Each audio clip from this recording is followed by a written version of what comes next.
Kasi ginanon mo lang.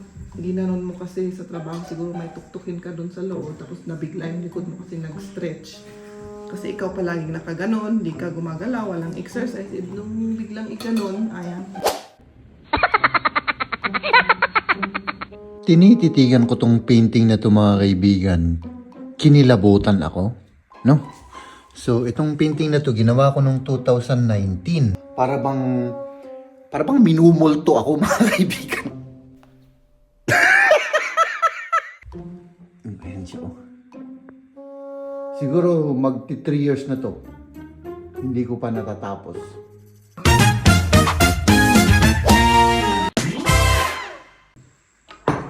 Kain na mga kaibigan. Kaya na si Jim kasi kararating lang. Kami naman kumain kanina. Late ka ngayon ah. Parang ang konti-konti ng pagkain yun ah. Pang diet ba ito o ano ito? Kunti ba yan? Maraming 2 pirasong manok tapos may ano. Oh, Tama na yan. Okay na yan. nag-overtime kasi kami. Bakit? Maraming trabaho pero walang trabahador. Bakit? May sakit sila o bakit walang trabahador? Alam ko kung nasan sila. Bakasyon. Hindi ko alam. Nawala siguro sila. Ay, Nga ngay, masarap. Sige. masarap yung minuto ni Maria na ano. Tinola ni Maria. Nakita ko yung manok kanina kasi hindi ko alam ang lulutuin ko. Nakita ko sa grocery. Nakita ko yan. Sabi ko, Hindi ka nakakain? hindi na. Oh, Tapos na ako. sige. Busog na ako. Samahan Marami lang pa kita. naman doon. Marami pa doon. Bukas, pang bukas. Tira-tira. Okay, tira-tira. Parang ulang bukas, ano? Para makatipid. Yun nga. Kumusta naman yung araw mo ngayon? Parang na-stress ka? Bakit naman na-stress? Anong itsura ko ba? Bakit na-stress? Para kang pagod na pagod? Hindi. Okay lang.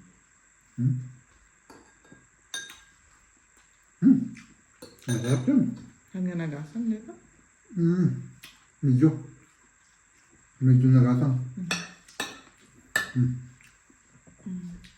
Kain tayo mga kaibigan. Tapos magpahinga na ako, no? Hindi ko alam kung durugtukan namin tong vlog na to, pero pag hindi, bukas na lang, no? Masakit pa daw yung likod niya. Ewan ko ba? Hindi kasi nagagalaw. Kung gumalaw ka, na biglang magganon, siyempre, maano yung likod, di ba? Tama naman si Maria. Kasi sumakit, biglang likod ko kahapon. Kasi ginanon mo lang. Ginanon mo kasi sa trabaho. Siguro may tuktukin ka dun sa loob. Tapos nabigla yung likod mo kasi nag-stretch. Kasi ikaw palaging nakaganon. Di ka gumagalaw. Walang exercise. Nung biglang ikanon, ayan, nasakit na yung likod niya. Hindi. Nabinat na. May binuhat ako. Ay, may binuhat ka. Medyo mabigat, tapos biglang parang gumanon ako. Ha? Paano? Oo. Parang na-outbalance ako. Siyempre, pag ganun ko, sumakit yung likod ko. Parang Ano yung rito. binuhat mo? Yung ginagamit namin, nung nakakarton kasi yun eh. Malit na karton pero mabigat. Yun ang nangyari sa akin.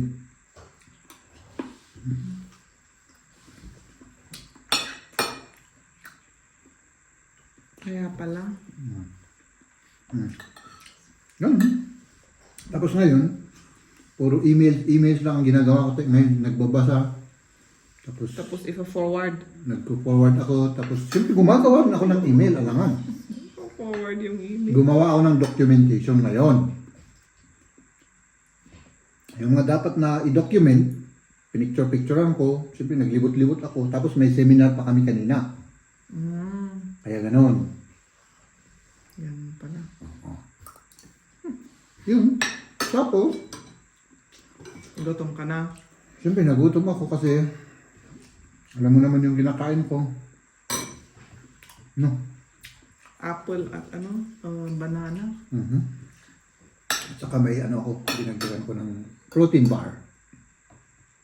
Ilang ang kinain mo? Protein ba? 2. Deta, ang healthy pa yung dagita. Protein bar nga dagitan. Dagitan.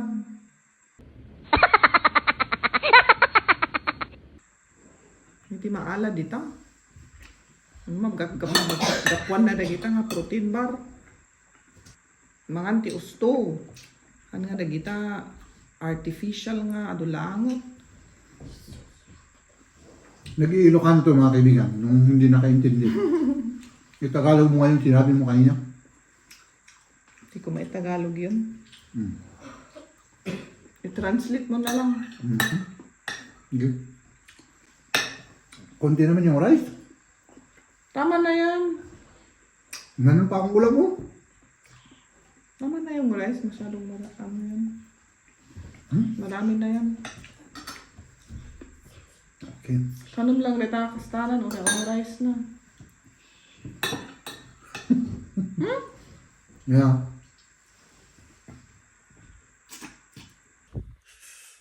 Ay nako, mga kaibigan. Close natin yan. Baka madisturbo natin yung mga nakatulog. So nakatulog na lahat sila. Ayun naman mga kaibigan. Siyempre, anong ginagawa mo, Jeff? Ang oras na po ay...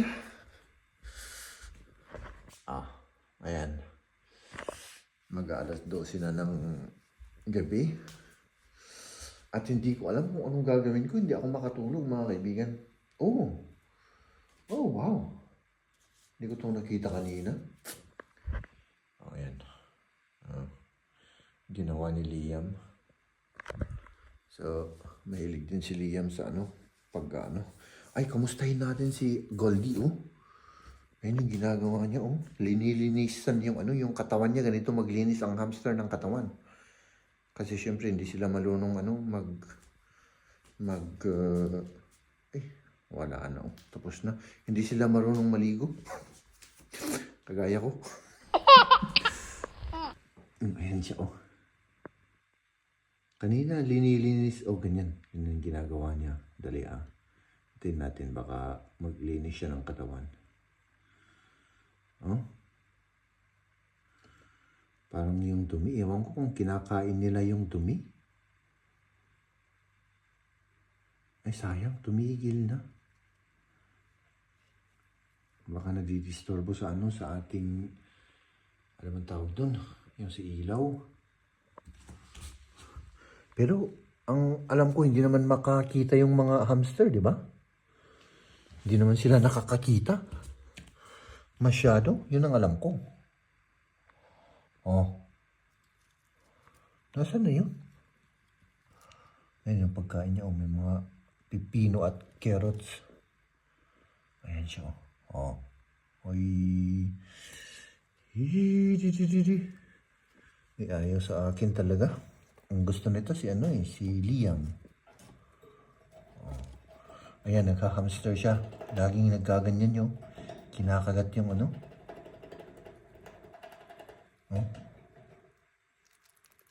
Ay, hindi yata ganyan ang pagka-hamster. Basta, sana matsambahan natin para ipakita ko sa inyo. Pero yung ginagawa niya, parang ginaganon-ganon yung sarili. Tapos, may kinakain, may kinukuha sa katawan. Tapos, ginaganon-ganon. Yun ang ganon siya maglinis ng katawan. No?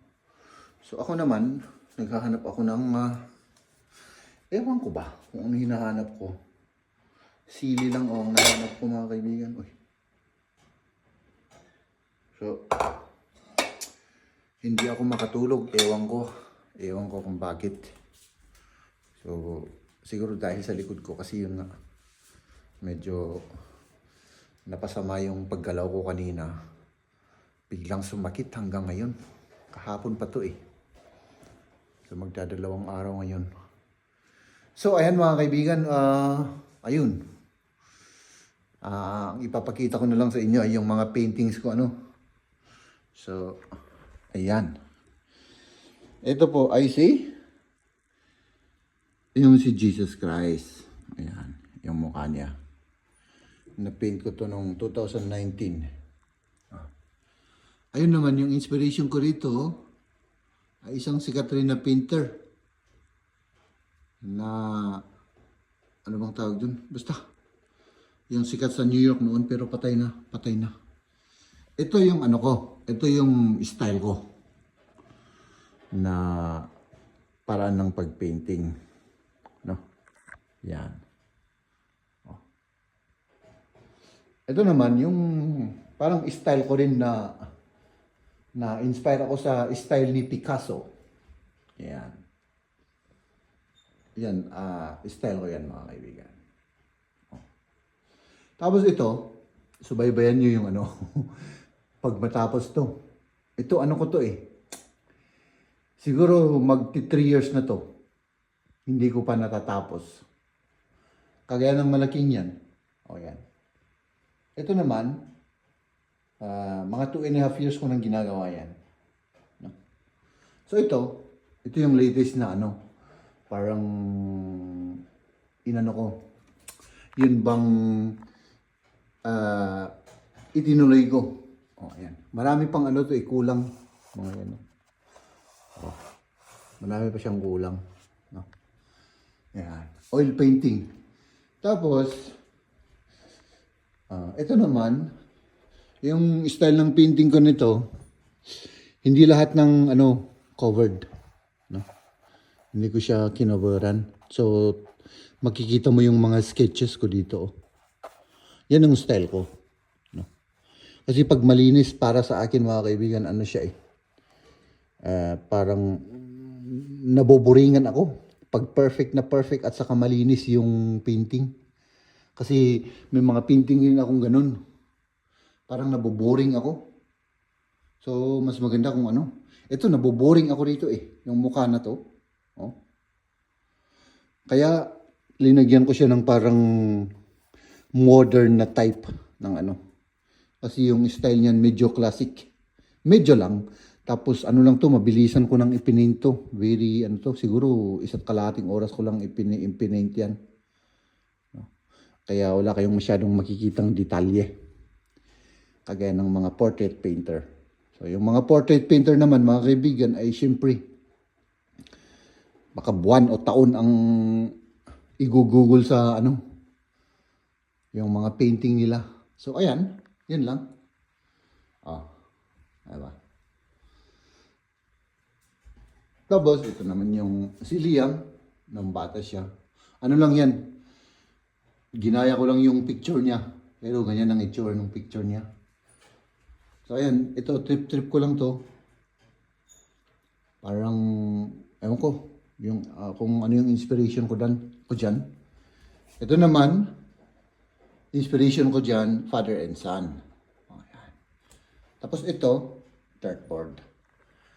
Tapos ito mga kaibigan, ako, pasensya na kayo sa kadugtong ng vlog natin mga kaibigan, no? Ewan ko ba? Kung bakit, ano? Tapos ito mga kaibigan, yan, painting ni Kamya. Siyang nag-paint dyan. Ito yung mga ano, mga painting ko rin to. So, ayan. Tapos marami pa sa cellar, marami pa akong painting. Yan, mga painting yan mga kaibigan, no? Tapos ito, parang, pag tinitignan ko to mga kaibigan, may namumukhaan ako. Sikat na sikat Di ba parang kahawig ni ano to? Ni Rafi Tulfo? Yun lang ang parang napansin ko dyan. Kasi siyempre, idol natin si Rafi Tulfo, kaya parang nakikita ko. Pero, ako po yan. Nung pinaint ko po yan, parang yung image na yan, mabilisan lang kasing ano rin yan, kaya walang masyadong detalye. Ginawa ko lang ito, mga 2 oras. No? Noong 2019. Kaya ganyan ang itsura niyan. Mga mabibilisang mga painting, wala kayong masyadong makikitang detalye. Lalong-lalo na pag oil painting, oil paint ang ginagamit. No? So, yeah. Diba? Yun. So, yun mga kaibigan. Yun lang may share ko sa inyo. Mahilig ako sa art. feeling artist rin ako, feeling artist lang, pero hindi ako artist. No? Tinititigan ko tong painting na to mga kaibigan. Kinilabutan ako. Wow. No? So, itong painting na to, ginawa ko noong 2019. No? Hindi ko pa po kilala si si Rafi Tulfo. Ang kilala ko noon, sina Ben Tulfo at saka si Erwin Tulfo. No? So, yung image na yan, parang, ang ano ko dyan, yung concept ko kasi rito mga kaibigan, itong image na to, ito. No? Ito. Tinutulungan ito. Ito po ay isang batang babae na nangangailangan ng tulong na parang nasa madilim na lugar, kumbaga nagsasaklolo. At ito naman, tinutulungan tong batang babae na to. So ito kasi mukha ito yung kamay niya. So bali, nakaganito yan mga kaibigan. No? Naka ano siya. Ito, nakaganon siya. Nakaganon. No? At natatakot. So, syempre, ito naman, ako kasi yan. Gustong tulungan ito. So, yun po yung parang inspiration ko dyan. So, yun nga po. Noong 2019, hindi ko talaga kilala si Rafi Tulfo. Syempre, yung mga Tulfo brothers, sikat na yung mga yan dahil nga sa mga tinutulungan nila. No? So, sabi ko, nakinikilabutan ako. So, parang ano ba? Para bang minumulto ako mga kaibigan.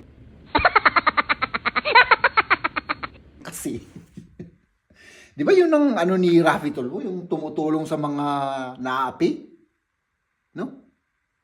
So, nung tinitignan ko to, oo nga no, parang si Rafi, tamang-tama yung ano ko noon. Yung parang inspiration or concept ko. At saka nung 2019, yun nga, hindi ko siya kilala. Si Erwin at saka si Ben ang kilala ko noon, yung time na yan. Hindi ko pa siya masyadong, siguro nakita ko paminsan-minsan, pero hindi ko siguro napansin kasi hindi ko alam kung sikat na siya dyan eh. Hindi ko alam, yung mga time na yan. So yun, parang, ewan ko ba, ano sa tingin nyo mga kaibigan? Kasi ako talagang nag-goosebumps ako dahil nga, yun nga, Rafi Tulfo tumutulong, o di ba? Oh my goodness, parang minumulto ako dito. Ewan ko ba? O kaya, ano lang na naman yan, guni-guni ko lang yan mga kaibigan, no? Huwag kayong maniwala sa aking mga pinagsasabi rito. So yun lang, gusto ko lang i-share. At yun, anong oras na mga kaibigan, no? Ano na siya, maya't-maya lang ay alauna na ng madaling araw at bukas pa magtatrabaho ako. So, pasensya na po kayo sa aking very simple vlog mga kaibigan. At saka talagang raw vlog ito mga kaibigan kasi wala akong oras na mag-edit. Sa next, medyo i-improve ko yung editing. Kasi isa pa yan eh. Yung editing na yan, siyempre pinag-aaralan pa natin. Ilang taon na po akong naggagawa-gawa ng mga video. Pero puros mga raw kasi. Hindi po ako nag-i-invest ng napakaraming oras dyan para makagawa ng yun bang talagang parang yung editing ay napakaganda kasi kailangan natin ng napakahabang oras. No? At ako po wala po akong napakahabang oras na i-invest dyan. So ayan mga kaibigan, maraming salamat sa panonood.